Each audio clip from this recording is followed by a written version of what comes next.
Good mythical. That's a different show. Good morning, Internet pastor friends.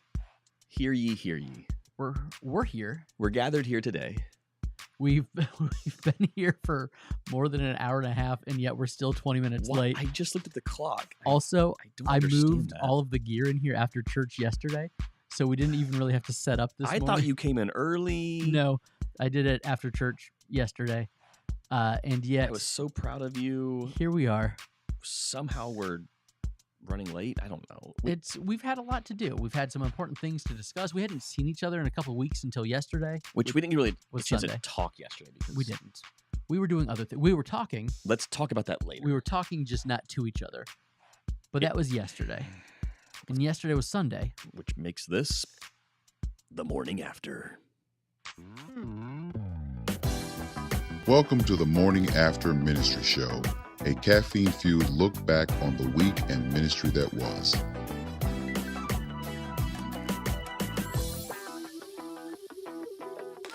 City Lights, we absolutely missed you. CJ says, what up, men? Theme song for the day should be Guess Who's Back? Back again. By Andrew's high school buddy, Eminem. I think he's older than me. He's definitely older than you. A few years at least. Pete has missed us over the past few weeks. Pete, I just love the profile pic. That shirt, I love it. I'm a size large, just saying. Sometimes. He wears great shirts. You're a size large, just not in the sleeves. But everywhere else. You don't want to get the droopy. You got to buy some True Classic shirts or something. I know, where it has the appropriate fitting on all the parts. I know. Timmy, we've had a whole lot of stuff going on. It's been a wild few weeks. We were out for a few weeks because we were traveling. We were doing ministry obligations. We had things happening. At an anniversary? You had an anniversary. You've been married, Steffi, for love you. Exactly half of your wife's life. Oh, that's a big one. You're right. Yeah, 18 years. Yeah. Wow, that was good math. I'm really good at math. I took college algebra twice because I failed it. Andrew, first time. we can talk about your humor in a bit because I think you crushed it last night. But first, 2 weeks ago, City Lights Church says we could have had a chat about a fist fight. Is this real? A fist fight between leaders before a worship night. I mean, listen, some people really do not want you to capo that song, and they have strong opinions about it, I guess. This is not the first time City Lights has had something crazy happen in the last month or two. Scranton is a wild place. It's electric. It is a difficult place to pastor because sometimes your leaders just punch each other. Okay, CJ says Eminem is 53. 53? Yeah, he's elderly. Ancient. That's wild. So much older than you, Andrew. He's a full decade older than me. So much older. See? He is not my friend from high school. He was very popular while I was in high school. He was very popular when I was in middle school. That makes sense because I'm 5 years older than you. It makes perfect sense. Almost to the day. To the weekend. Wow. 5 years older than you to the weekend. Yeah, we're October babies. Yes, we are. Timmy, the last time we talked here in front of these microphones, not the last time we talked. That would have been like 5 minutes ago. You were so excited that you could finally announce, because you had a congregational meeting 2 Sundays ago. Wow, it's a lot has happened. And you could not discuss your new associate pastor until the congregation had been informed. Well, here's the deal. Not only was Lakeview being informed, but his church was church. Yeah. And we didn't I don't know that maybe they did plan this because he told them, but we made the announcement on the same day. Basically, not quite the same time because the time zone thing. He's out west, so they would have had to have a congregational meeting at like 7 a.m., and I don't know that anybody would have showed up for that. But still, it's a pretty big, monumentous moment in the history of Lakeview Church. It's a big deal for us. Lakeview has never had a true associate pastor. No. They used to have a next-gen pastor and a senior pastor. Mm-hmm. They had a church planting pastor and a senior pastor. And the church plant pastor operated a lot like an associate pastor. But there was an ending date. Yes. There was an expiration date on that one. This is a permanent position. This is a permanent, full-time role at Lakeview. And the process was extensive. This was was not a, hey, I'm going to call my buddy and see if he wants to come work for me. I mean, I would have loved to have done that. You tried, but I tried to do that. This one didn't quite work out. So we had the services of chemistry staffing on our side I've heard of them. with my buddy Matt Steen, I who know Matt Steen. He's a great guy. Matt was my direct contact through the entire process. He kept us in the loop. He signed, sealed, and delivered the final 5. Yeah. I think it was the final 5. They went through about 100 candidates. He said. Turns out Florida's popular People want to live here. for a variety. It's who not knew? Tim. It's not just Lakeview. It's like people want to be in the free state of Florida. That's exactly what it is. It's Uncle Ronnie, our governor. That's what just drawing all these people in.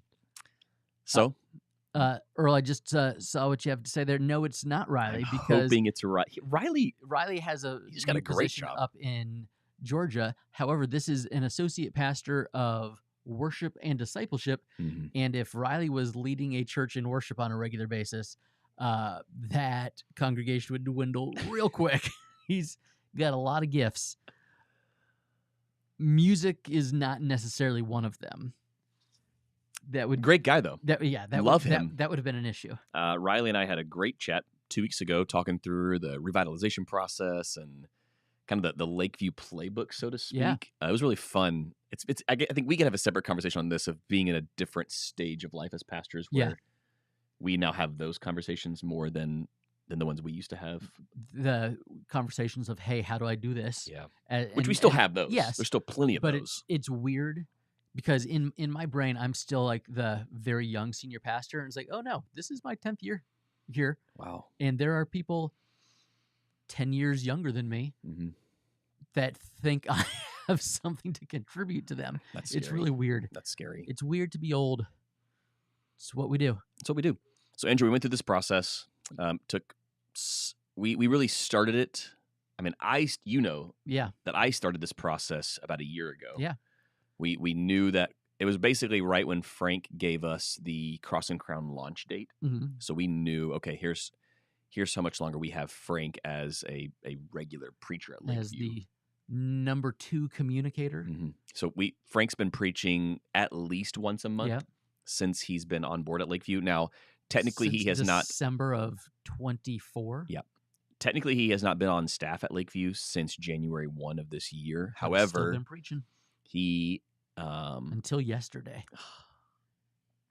now I've given him the green light at every sermon to recruit. So Yeah. he has taken full advantage of that every time he's preached at Lakeview. That if there are any of those still interested in joining the Cross and Crown launch team, by all means, you have our permission to have that combo with Frank. So yesterday was Frank's last Sunday preaching at Lakeview, which means we had a deadline of, okay, we know when we need to have this position in place. So the search began about a year ago. It started with me talking to you and then me making a ton of phone calls. And every time you would think of someone, you would say, hey, Tim, have you talked to this guy? Mhm. You would then pass on a number. I would make the call. We would have a conversation. I did this, I don't know, dozen or so, maybe more times whenever I thought, this guy's a potential, this is a possibility. And then it was like, wow, we should probably not be spending 50 hours a week doing the search process. We should probably It started to become a lot of hours, like trying to do some research, and then are they interested, and what's a follow-up question, and then internet sleuthing. Yes, there was a lot of that between the both of us. So then around November, I realized, not only are we having to say bye-bye to Frank, we're also saying bye-bye to our outstanding worship director, Sarah. Which is a testament to Frank, but also like when you guys say that, as a church, you're holding things open-handed. Yep. When your worship leader's like, hey, I think me and my family is being called to go with Frank to plant, that means you have to prove that you're really holding things open-handed. Mhm. And Especially if you're saying to your elders, Yeah. to your staff, hey, if you feel led, hands are wide open, we're good. You go do Mhm. what you feel the Lord's calling you to do.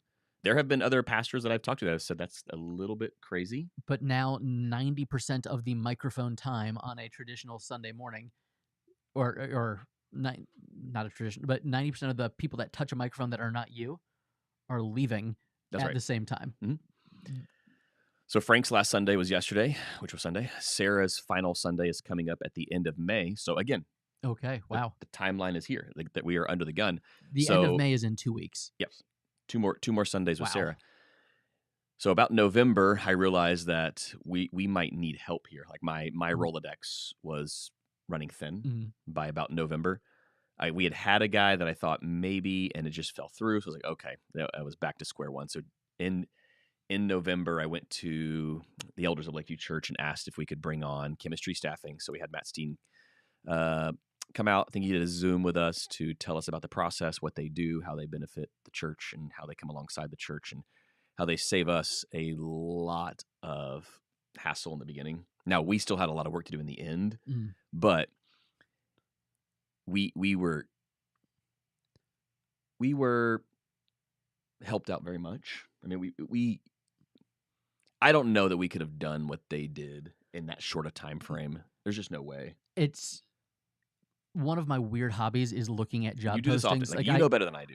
I'll send Tim job listings all the time of, hey, And how neither of funny us is this? are looking to go We're not anywhere. looking. Yeah, we like our jobs. We happen to we're love good. our churches. But I Zillow all across the country as well. do. It's like one of my weird hobbies. Mm. And so I kind of look at church jobs like I look at homes for sale. Hey, Erica says, I wish Tim Wildsmith could have been persuaded. Don't think I didn't have that conversation, Erica. that would have been glorious. But They love Nashville. it's I always chuckle when I see the job postings from organizations like Chemistry or Slingshot Group or Vanderbloemen or whomever that always have the, hey, don't contact the church about this, contact us. It's in there. It's like very It's clear. like it's very clear. Like, this church is contracted with an organization. Don't reach out to the church. And I'm always just fascinated by the lack of self-aware people out there just don't care. that just don't care. And the emails that you would forward me from candidates that were like, hey, I got rejected by chemistry staffing, Oh, so I I got thought I several. would reach out directly Several. to you. And it's like, ooh, My first thing was I forwarded them to you. That was like, as soon as one came in and it was, here's my resume. One said, I don't believe they listen to the Holy Spirit, so I'm following up with my own yeah. leadings. My wife and I usually. So And I'm like, this is why. Okay. the organization that the church has contracted said no. Yep. You said in your job posting, don't reach out to the church directly. But you know what? So I'm going to find the pastor's personal email Yeah. and This will do it. drop a YouTube link of me leading. For the worship. record, I didn't respond to any of them. That they were supposed to follow the rules. They weren't happy with the outcome. I'm sorry. And then when I showed you most of these resumes, you were like, that makes sense. That makes complete sense that someone would lack the self-awareness to just go ahead and do that. It made me chuckle more than once. This has been a very entertaining process for me because Andrew's been right here the whole time. I don't have a Frank leaving or a worship leader leaving. Yeah. And so I don't have this looming date over my shoulder. I just get to laugh at the very But you emails. like you love like knowing what's going on I do. at area churches. I Like do. it's And something. the minute that Matt Steen forwarded any resumes to you, they you were were there. immediately forwarded to me. I should have just had him copy you on every email and I because I needed you to look through I these had things. LinkedIn profiles Yep. pulled up, and which is funny because can we say his name? Of course. Because Chris, who is the guy, And we've already is, announced it. Yeah. is fantastic. Chris is the man. When you got his resume, he is not a very online person, No, intentionally not online. and I am. You are. And I did some sleuthing and found Took you like 7 minutes. which is a long time for me. I thought so. And I found a mutual friend between Chris's wife and myself. Mm-hmm. And this was he was the last candidate whose resume they sent you. Yep. And like you had your final group. You had already been interviewing other people. We had already started the process. I we were well into the I process. believe actually. you had an elders meeting to discuss where you were. Yep. To like narrow it down to the final couple of candidates. Yep. The next day. Mm-hmm. And Matt was like, "Hey, I think you should talk to this guy." Yep. And Yeah, I think the email from Matt or the text from Matt was, I don't normally do this, but I just got this resume in. I think you're going to want to talk to him. And I was like, well, we're already down the road with these 3 or 4 that you Mhm. sent us. I told the elders, look, let's keep moving down the road with these guys. However, just know there's kind of a dark horse being thrown in the last second. so I called the mutual friend that I had with Chris's wife, Bree, and it is a former intern of mine from 16 summers ago. That's crazy. 16 That's summers crazy. ago, That's a long time. Leah King, who is about to be Dr. Leah King. She's working on a doctorate at Western Seminary in Portland. You going to her party too? And I don't know, that might be far away. Unless we could ask to speak. Sure, that'd be great. And we're a package deal. We will speak at any graduation party. So I called Leah, and within about 15 seconds, she was like, "Oh, you're calling to check on Chris and Bree, aren't you?" And I was like, "This is really funny because Leah's brain works the way that mine does." And Wait, she knew? because I think Bree had been like, "Hey, do you know Mutual friends. these people?" Because the connection. Yep. Because when you Google you, chances are my name comes up eventually. Like I said, package deal. And it was just really funny. Within about 2 minutes of this conversation, it was like, "Yes, you absolutely need to talk to this person. I love it." And so I forwarded all of that information on to you. Which I received maybe a few hours before the interview with Chris. Yes, which it was just really kind of funny how it was crazy. Because in the interview with Chris, I brought this up, and like you could see like this like moment of, oh yeah, like it was so. I don't think he realized it. She had worked with him at a church in Texas a decade plus. So we've got so crazy. 16 years ago, she worked. I mean, she was an intern the summer that Landon, my 16-year-old, was a newborn. She was. Wow. I remember her because she is the youngest of 6 kids and has a bazillion nieces and nephews. And so I had to go to a meeting, and I had Landon in with me because Melissa's maternity leave had ended, and she had to go to like the last 4 days of the school year. Yep. And our interns had just started, and she grew up in that church, so it's not like an intern I had just met. She's like, "Oh, I've got the baby. Don't worry about that." So that summer that Landon was a newborn, she was feeding him, and now she's about to be Dr. King, and I'm calling her for an unofficial did a reference check. internet sleuthing reference. I was kind of like Olivia Rodrigo. One night I was bored. I wasn't in bed. I was in my car on the way to pick up tacos. What a great song. And so I stalked what a great song. I stalked your associate pastor on the internet. Which, to be fair, you stalked every one of my candidates for me. Did. All the ones that you could find. You gave me all the dirt pre-interview. I did. So if you're in need of a select special set of services, it's a really weird. He's very gifted. It's a really weird. He has a special set of skills. I'm kind of like Liam Neeson, just nerdier behind. He's the ministry job search version of Liam Neeson. Yeah, that's what people always call me. He will help you narrow down those candidates. Andrew, you know that we did not take this responsibility lightly. No, I did not take it lightly. You did not. It was weighty. I had a couple of things in my head that I wanted to see. They needed to pass, so to speak. It was time consuming. Yep. Not only were they given my personal cell number, which I did after the interview when I knew they were going to be moving on to the next round. I wanted to see, text etiquette. Mm-hmm. What's that like? Is it natural? Like I think about our texting conversations back and forth. Can this person be my friend if I'm spending 40 hours a week for the next decade with them? We need to be able to get along, and not only that, like he will need to be able to get along with my friends. Yes. So it was also important to me. Is this someone that we will hang out with my group of pastors that I spend a lot of time with? Mm-hmm. Like that was a big deal to me. So then I worked my way down the list of every reference on the book. Yeah. So I took it upon myself to do all those calls. I wanted to tier and ask all the questions. We got it down to our final 3 candidates, which I still believe were 3 strong candidates. Yeah. I think any one of these guys could have come in and done the job and done it well. At the end of the day, it was just who's going to be the best culture fit for Lakeview. The competency was there. Agreed. Yeah. Oh, absolutely. The competency was there with my final 3. The skill set, the talent, the communication ability. I think all 3 of these guys could have easily come in and done the job. So it got really. I mean, that I was back and forth over this for quite some time. I think I reached out to you. I reached out to Matt. Well, and your elders were like, "Hey, yes, we are the committee making this decision, but." That's not what they said. But this is you. This is on you. They said, Tim, we will give you. We're here for any advice, any input, whatever feedback you want from us. But according to our bylaws and your job description, you were in charge of we would hiring of new staff. We would say no if any of these people were not. If the Holy Spirit was telling the elders, "Hey, this person's not it," they would have told you. But the actual decision because again, you came down to. Yeah.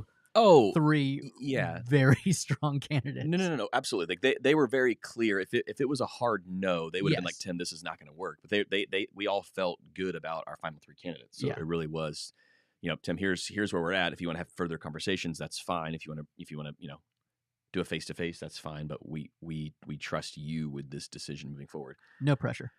Which puts a lot of pressure on you. Like you feel that weight of, oh, I've got to get this right. Yeah. So there was a lot of prayer, a lot of chats with Andrew, a lot of chats with my wife, because like she's going to be on board with this. Yeah. This is someone that's going to be spending a lot of time with not only her husband, but potentially with her family. So we eventually got a date on the calendar for a face-to-face with two of the guys. We were able to get Chris on site at Lakeview for an entire weekend. Yep. You were there. You got to... I wasn't at Lakeview, No. but I was at dinner. We did a dinner with you. Yeah. And our wives. And our wives. Chris and Bree and Tim and Steph and Andrew and Mel. And we're going to start a reality show. It would be so much fun. I'm trying to calculate the amount of hours We that... call it 14 Kids and Counting. But maybe not. Maybe we shouldn't have that type of a name for a reality show anymore. Conservative evangelicals should just stay away from anything that sounds kind of like that now. Yeah. Yeah. I think just that one weekend alone, Steph and I probably spent 20 hours with them. Yeah. Like bare minimum, I would say. We wanted to have that face-to-face time. Chris and I were chatting just about every single day, talking through the possibilities of what it would look like if he were to come to Lakeview. And then it was down to our final two. And this one pained me. It pained me. Like it was because you had to tell somebody, hey, so close, but it's not you. Because I did face-to-face with our final two. But someone had to get a no. Yeah. And it was not an easy phone call to make. I'd say it was probably the most difficult phone call I made through this whole process, because there's just no way around it. I really like people. Yeah. You know that. And you have really likable people. I developed friendships with these candidates. We were getting close as friends. So to have to make that call, only to hear him say, "This isn't the first time I've made it to the final two," I'm like, That is a hard conversation. City to Lights have. says it's not you, it's me. Look, the reality of the situation was that call was going to have to be made at some point in this process. I don't think I knew like the emotional attachment I would have to the candidates. Yeah. I guess I should have known that, because I'm kind of just that guy. Like I tend to, I don't want to say like I make friends easily, but I can make friends easily. Yeah. I like being around people. I tend to see the best in people. And when you are imagining and kind of like daydreaming of like, hey, what is the next decade of the church going to look like? And you've been putting that person's face and their skill set in that, then it's a weird thing, because it's almost like a ministry breakup. It was, especially after, there were many phone calls. We spent some face-to-face time together. A lot of prayer. Yeah. Between the search team and you, which were kind of de facto search team. I also had Stephanie in on the search team as well, my wife. Mm-hmm. She literally sat in the background of every interview we did. She just wanted to be, I was like, here's what the reality was this. Either I could record it via Plod, Zoom, whatever, give her the ChatGPT summary, which I did do that too. Or Stephanie could just be in the room and I could acknowledge it on camera, as we did with all of our virtual interviews. Yeah. That's my wife. She'll probably text me some questions mid-interview and I'll ask them. And that's what she did. Like she just hung out. She would text me. She had any questions. And then it was awesome, because after the interview was over, I didn't have to You didn't have to go through the recap of, this, right, like I did with you, which I gave you like the high level. Yes. I think I sent you the actual interviews themselves, plus the summary. So you had access to all that. So you gave me great feedback. But Stephanie was literally in the room when it happened. Oh, and I would, every time we would see each other, I'd be like, hey, where are you at? Where that was every day. Are you on the tier ranking? Where's the Jerry? Thank you for bringing this up. He says, but I respect you actually closed the loop. Well done. Something that Matt Seen and I had a conversation early on, and I wanted to know where do churches tend to drop the ball in this process. And he said, by far, it's a lack of communication with the candidates. They will just stop communicating, and then weeks or sometimes months later, reach back out and with say, the form email. Sometimes though, it's, hey, we're ready for you to go to the next step in the process. And it's like, wait a That's second, crazy. that was 3 months ago. Like That's- I've already interviewed at 3 of their churches. And Yeah. I'm like, I'm I mean, candidating. I've told you that the Sunday after I was hired at Faith, the church where I was the youth pastor for 6 years before coming here to Safety Harbor, the Sunday after I started there, I got an email asking that I come preach in view of call at like Keystone Community Church, Yeah. whatever it is, like right Right at up the road. 54 and Yeah. Dale That's so Mabry. crazy. Like, it had been a thing where it's like, what are you? How? You're asking. You're not. We haven't spoken in months, and now you're telling me that I am your candidate, and you want me to come and preach. And at that point, we had signed the lease in Clearwater, and so being in that part was not going to make sense anyway. But my goodness, yeah, it is. Jerry says, when you get crickets, it's somehow even more hurtful than a Yeah. straight no. So what I told every candidate at the end of every interview is, you will hear back from me by this date. Yeah. And it was usually within a few days, or it was, hey, our next elder meeting is on Wednesday. I'll reach out to you either Wednesday night or early Thursday morning, but you're going to hear from me personally. And if it was you're not moving on to the next round, I tried to let them know as graciously as possible as soon as we came to a consensus that, yes, let's narrow this thing down so these guys know that they're not moving on to the next round. So that's what we did.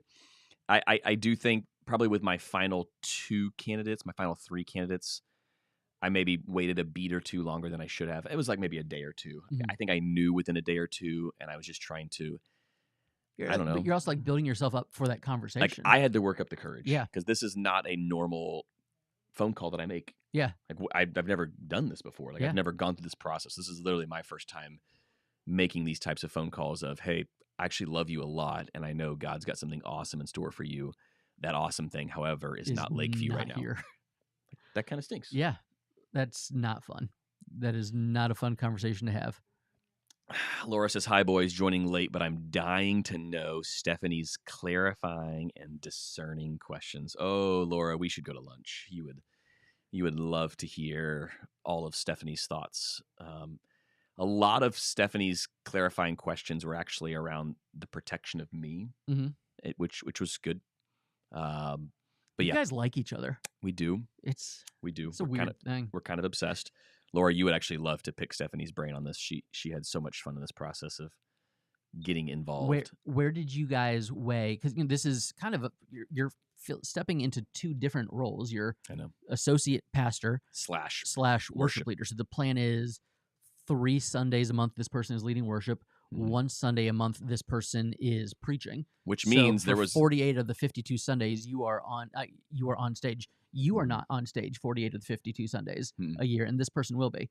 So it's a big role. So how did you balance the 2? If someone is an A+ worship leader and a B- preacher, how and that's not the case. It's not the case. I actually got on what was the most important quality. City Light says, I'll take the rejected candidates in Scranton, boxing gloves not included. We tried to weigh it as carefully as we could. Have a worship night, get punched. Yeah, that too. You needed to be able to preach, and you needed to be able to lead worship. Like that was my task to Matt Steen. Like he knew that going in. He said, Tim, this could take 18 months to get that level. It only took him 4. Yeah. Again, Florida helped. He said Florida helped a ton.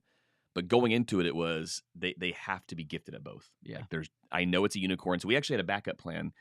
If that didn't work out after 6 months, we were going to basically hire part-time worship and then just go for a full-time associate who we know can preach well.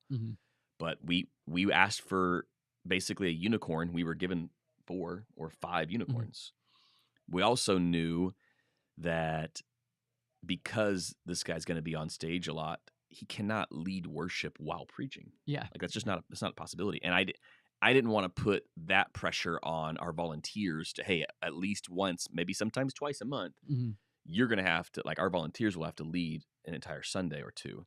So I went to the elders and said, look, we have a part-time guy who's open to doing this. He's already a member of Lakeview. He's led worship elsewhere. The Lord brought him to Lakeview for just the for, right for moment. such a time as this. I'm preaching through Esther right now. You can say it. You can say it right now. So I approached James and said, "Hey, James, will you go through this process with chemistry staffing, with the goal of you potentially being our part timer that's coming on staff?" So James went through the process. It was a very easy yes for James. Yeah. He's got the skill set. He's got the talent. He also is already connected well with Lakeview. Like our people have already fallen in love with James. So that was a very easy yes. So we brought James on board part-time, which he will be doing something that's really fun.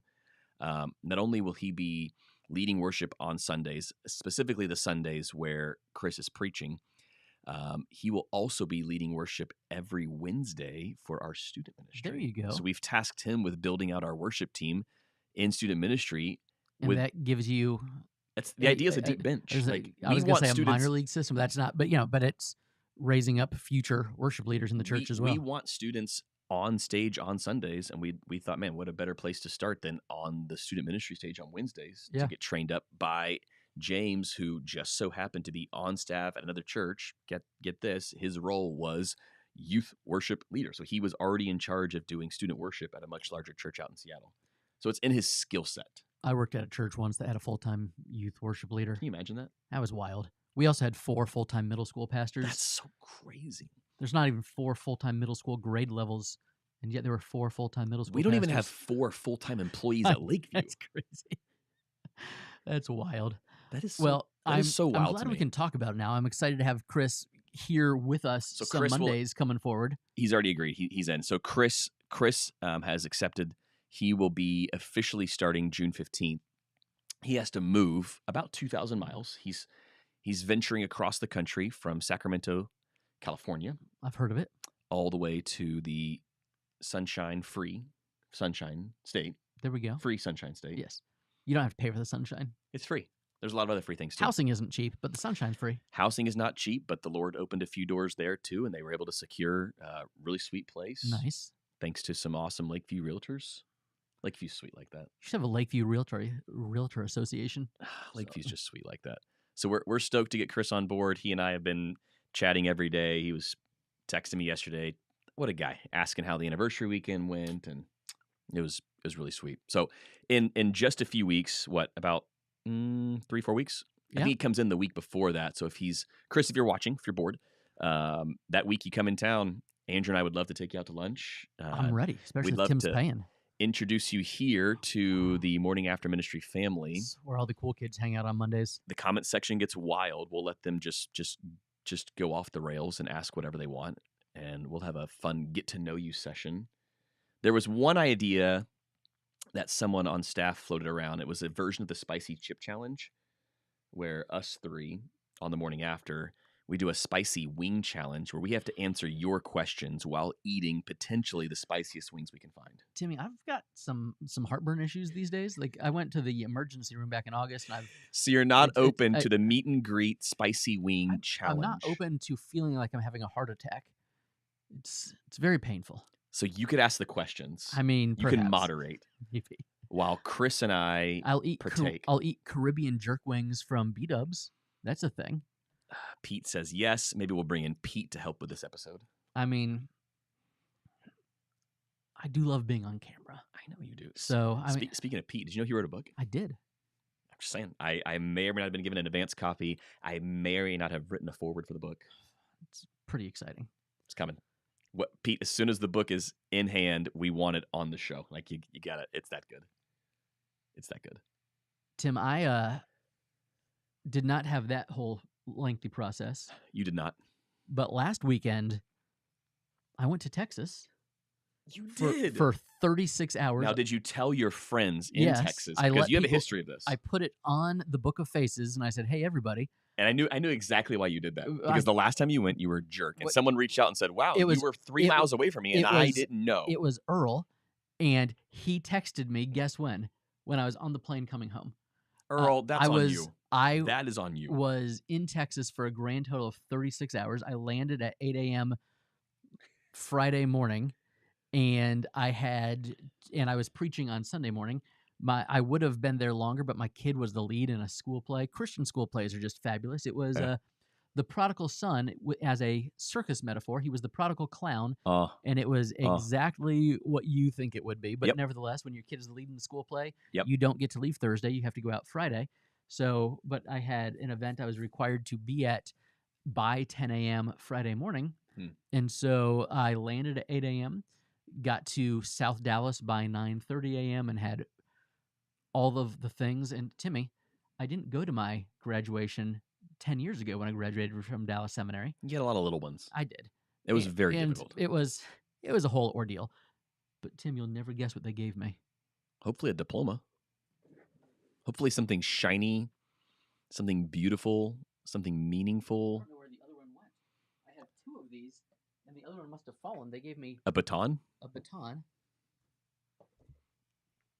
At least it's got the DTS seal on said baton. Can you see that? It's very pretty. Now, I'm guessing. Okay. Yeah. I have two of them Look at that. and a stuffed dog. Look at that. Worth it. But Man, this really. I don't know if my children have already come in here and messed up the other one because it was here. So as before you church. walked across the stage, you did this, and then you like started sprinting. But then they said, whatever you do not open it during the ceremony because. Yep. It was a very long graduation. So everyone. And I have adult ADD. I would have done it. And so it was very odd, though, because I haven't really been on campus in 10 years. I don't know any of the people I was graduating with because I just restarted this program this fall and only needed 7 hours to. But Andrew, you're so good at making friends. I'm assuming you knew some of the people. No, I knew way more of my former classmates. You knew more of the faculty by this point. Yes, like at this point, my former classmates are faculty members. Like one of the vice presidents of the school is a guy that I knew as a student. I'm like, how are we that old? But we're so old. It was pretty funny because the guy who I ended up sitting with, whose name was like Andrew Lawson, so Lawson. That's not real. It is. That's like your dentist being named Crentist. He happened to have worked for somebody that I went to undergrad with. And so I end up sitting next to this person who I had never met before in my life. Of course. Who also didn't live there. And it was like, oh, we know all the same people. And he's, I think, like 26. So he's 15. Hang on, that's bad math. I don't know how many years younger, 18 years younger than me. Wow. Yet worked for a guy that I've known since I was 8. Like a guy who was like my camp counselor when I was in high school because he was a few years older than me at Clearwater Christian College. Just one of those really weird things. But I got to go spend a weekend all by myself because my wife couldn't come. And so it was like the weirdest thing ever. It was like putting a bow on this 20-plus year journey that I've had at Dallas Seminary. I was very proud of you. But also, I was completely by myself. So it was. Did you go to church? What? You were back in time for church. No, I was back. I preached on Sunday morning. Oh my gosh! So I did. That's crazy. I did all of my slides and everything at the airport, at the Capital One Lounge at DFW Airport. I mean, we got to follow your journey on the socials. That was helpful. But it was wonderful. And it turns out, as I will text you every now and then, taking some of these classes, Dallas Seminary is hard. You've said that multiple times. And it's really funny now that I'm compared to your compared to education to Liberty. Yeah. But it's really funny now that I've been on the student and the faculty side at Liberty, looking at how they construct classes compared to how Dallas does. There's some different educational methodologies and some. I can see that. I don't want to say customer service because students aren't customers, but there are some. One school is really good at customer service. One school is like, you want our name on your resume? Figure it out. Wow. And I'm not going to say which one is which. Don't have to. But Dallas Seminary is hard. And sometimes communication There's a reason it took you 20 years. Yeah, sure. But amongst other things. Yeah. Kids, jobs, all moves across the country, all the different things. That too. In fairness, it took me 11 and then I went and added another one on, but you did. Yeah, there's a reason that this has been a 20-year process. Yeah, it's funny that you received a master's after your doctorate. Well, when I started... Typically, they go the other way around. Yes. When I started the process, the academic advisor who was assigned to me was like, hey, so we can get you set up with this, but first I have to ask, why are you doing this? Yeah, which was my first question too. What is the point? Yep. And as I would tell everybody, it was purely a vanity degree. It was a You were so close. It was a palate cleanser. Yep. When you graduate, when you barely graduate, and then you have the opportunity to go and actually take time and get grades that you're proud of, it's a little bit different. But Timmy, I went to Texas. You did. You went to Texas a few weeks ago too, but not for the same. That was a quick. I mean, Not for the same I was thing. there 24 hours. You were there. I don't even know.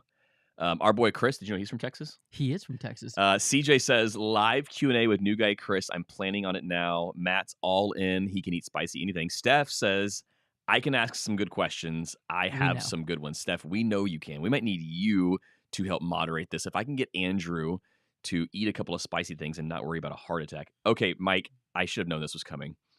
There's a long background story here. Basically, the last time I did a spicy chip challenge, you almost died. I got COVID. I almost died. Here's the accident I made. I attended a men's prayer breakfast, not knowing that I was infected, that I was plagued. That you were COVID-y. Mike Ryan, one of my elders, was also at that men's prayer breakfast. That's an issue. He contracted COVID right after I did, right around the same time. It also knocked him out for quite some time. Mike, he's probably still recovering years later. Mike, that is totally my bad. Jerry, can't wait to meet this guy. This is what I'm saying. Jerry says, I've spoken to Andrew once in person. He definitely made me feel like a friend. I think that's just kind of Andrew's MO. A friend's a friend forever. Well, if the Lord's the Lord of them. That's true. Speaking of friends, Timmy, last night we got to be friends. Not only did we get to be friends, we got to be friends with another friend. We got to be friends with our friend Adam. Excuse me? The Reverend Dr. Adam Powers. There you go. Our buddy Which Adam. you made a point to say. I did.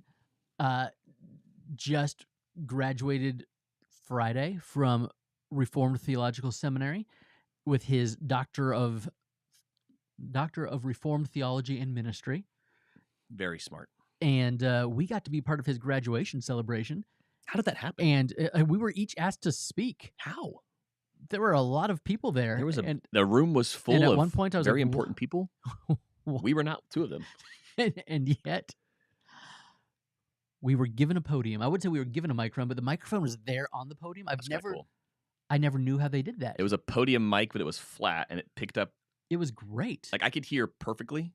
I was like, are the acoustics in this room that good? I was looking for the headset mic. I was like, oh, they're wearing a headset mic. I was wondering like, oh, no, how it sounded so good. Yeah. And then I got up there and it was almost. It looked like a conference room mic. That's what I was thinking. It was like a it used to meeting. see it like in the middle of a table. Yeah. I was impressed. It was great. I was very impressed. Good microphone. I'm wondering if it picks up the room like that too, which is why it probably wouldn't be good for recording on a Sunday morning. But for that setting, perfect. There was no mic in the shot or anything, so that was kind of nice. Yeah, I'm wondering, because I know when they have their sermon videos, there's a headset mic on. Yeah, that's what I thought. Maybe that's just announcements, special events like that. I don't know. It worked out well. I was intrigued by, also when I scooted back here, I hit the table and now we're crooked a little bit. Sorry. That's fine. But Timmy, we got to speak. We got to speak. We had some food. We got to go third and fourth out of the 4 speakers. 4 speakers. You were number 3, and then I guess I was brought in as the closer. Here's the but you might have We'll have to ask the. We were going back and forth, like, hey, what are you going to say? What are you going to say? We didn't want to step on each other's toes. You saved some of the jokes for me, which I was appreciative. We both know this guy, so we Yes. were going to use some of the same material. And so I took all of my Lord of the Rings jokes out. He's a big nerd. He's a giant nerd. I am mad I didn't tell the story about him getting free Chipotle recently because the Chipotle worker thought he looked like Freddie Prinze Jr. Did you hear that one? I did not. Which is really funny to me. But I'm glad one of the speakers did talk about him being ridiculously good looking. He's ridiculous. Which was really funny because I was going to put a bit on there about his workout sessions because I know he lifts every day at like 4:30 a.m. in his shed, which he has turned into a gym.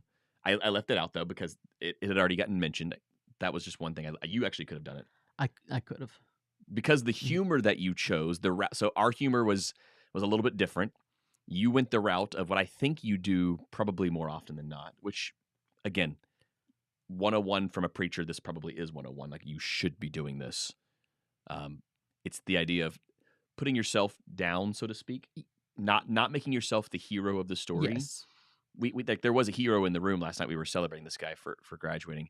You didn't want to be the one-upper guy. I was the self-deprecating guy. I made fun of my physical stature compared to him, but also Yeah, the line about if us two were in the same room and you had to pick out the nerd. It was like, that yeah, was a great line. he is a giant nerd, yet I look like the giant nerd. Yes.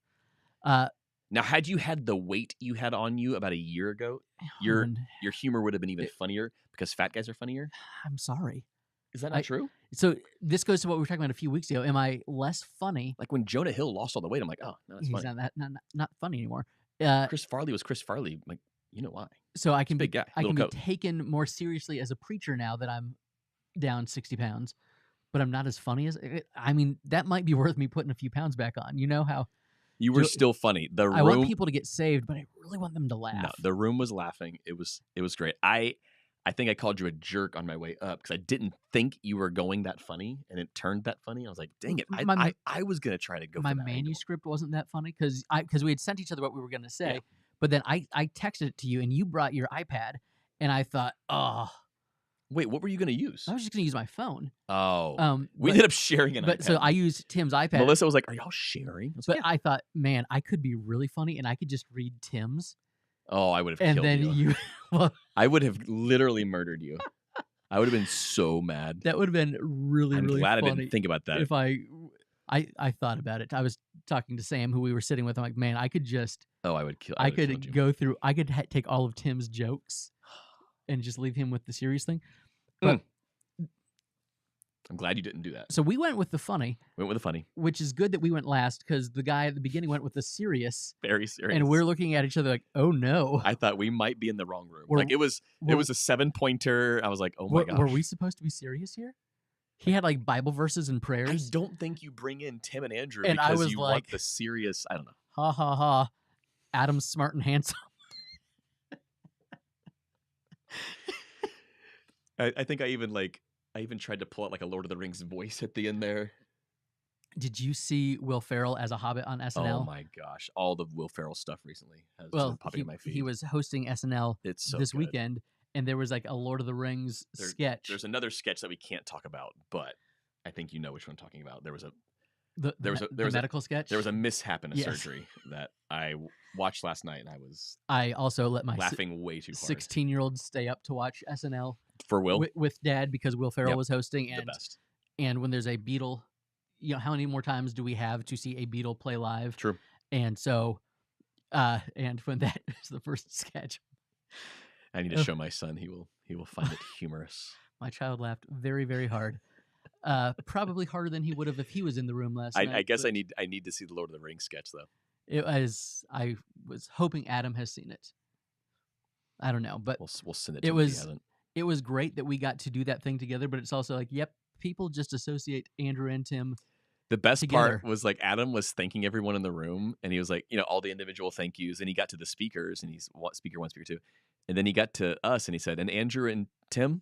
And Stephanie looked at me, and I was like, we're always a package deal. Like, there was no, like, individual Andrew, individual our Tim. Our poor wives.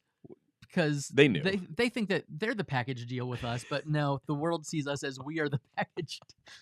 It's great. It's the way it should be. I'm like, I guess they wouldn't invite one without the other. I was honored to be there. It was great. It was a fun very night. Proud of my friend Adam, and it was a really cool event. And Chad, we were wondering if you were going to be there. Then we saw your social media post about preaching in Memphis, and I assumed you were not hopping on a private jet to get back in time. Chad, I must ask, do you have a favorite version of walking in Memphis? My children know that as we drive through Memphis twice a year because my wife's family is in Arkansas, and I play every recorded version of Walking in Memphis as we drive through Memphis. My wife really hates the Cher version. I'm sure your kids love it. And it's one of those things that they pretend to hate, but secretly they will remember Dad singing about the blue suede shoes and boarding the plane, touching down in the land of the Delta Blues in the middle of a pouring rain, each and every summer as they drive to visit their grandparents. It's a core memory now for the Larson family. One of those songs. It's, as someone who doesn't particularly enjoy the city of Memphis, it is one of my favorite songs of all time. It's a great tune. Timmy, it's I know. It's 12:11. I'm getting hungry. This is one of our longer episodes. I'm getting hungry. And we didn't even talk about your ordination coming up in a few weeks. We'll hit it next week. It's coming. It's going to happen. It's happening. Great. I'm in process right now. You did a little interview with me this morning. An evaluation. He passed. He's fine. I'm having my follow-up evaluation with Frank. Mark Cohn. That's like the definitive version. It's his song. You should check out the Lone Star version. Lone Star. You think of them as just amazed. Only No, one man would dare. There's so much more than that. Also, I saw them at Epcot a few years ago, and they were spectacular. Lone Star. Listen, we'll see you guys probably not next week because it's Memorial Day, and my wife is out of town, and I'm solo parenting. You've got a lot of boys. I have so many boys. You only have one. But here's the thing. Eventually, we'll do this every Monday again. It's and coming. when I say eventually, probably September, because Summer's wild. summer's Summer happening. gets wild. But Yep. we'll be here for a couple weeks in a row in June. Mhm. You should just rejoice that you're stuck with us. Summer's almost here. I hope you're ready. We miss you. We'll see you probably in 2 weeks. It'll be great. See you soon. Bye, y'all. Later.